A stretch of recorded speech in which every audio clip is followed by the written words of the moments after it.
So why is this important for us? So this resistance, these negative appraisals, this listening to fear, obeying fear, this avoidance, which ultimately leads to procrastination, leaves feelings of shame.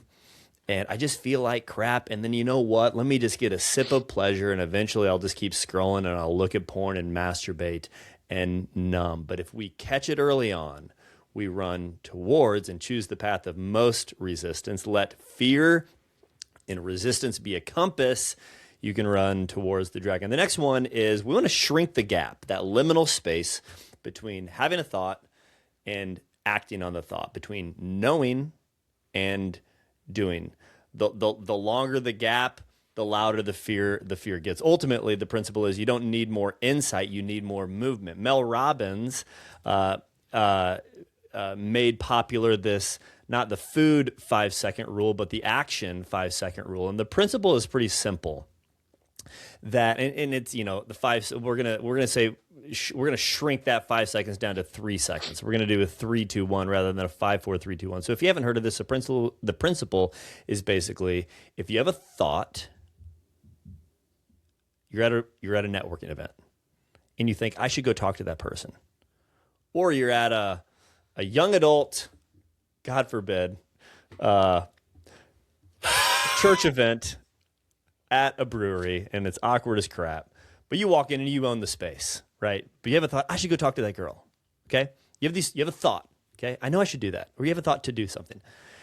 And if you don't do it within 5 seconds, the likelihood of you doing that thing decreases significantly. It's not impossible, but the resistance grows. What happens? You have a thought, I should do that. It's not a threat yet, but if you don't act on it, within 5 seconds, your brain thinks, that's a threat. Why isn't Nick acting? Why isn't he moving towards that? That must be dangerous. Then all the self-protective mechanisms come online and the resistance gets strong. So we want to do the 3-second rule.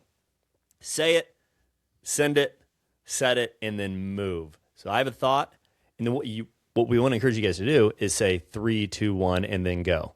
One of the places to even practice this every time is with your morning routine. Right when you get out of bed, I have a thought, I should get up. I'm not moving.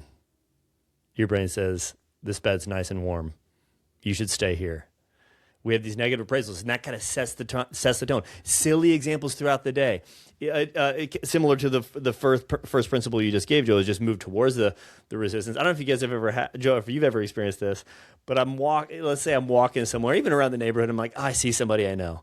I'm like, I don't want to talk to that person, or I don't even want to say hi. So I just go the other direction. I find myself, actually, Nick, what if you chose, it's a super trivial thing, what if you chose to walk towards them?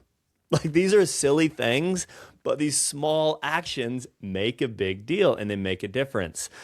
So choose the path of most resistance. Let fear be your compass, and then shrink that gap between having the thought of doing something and then doing it.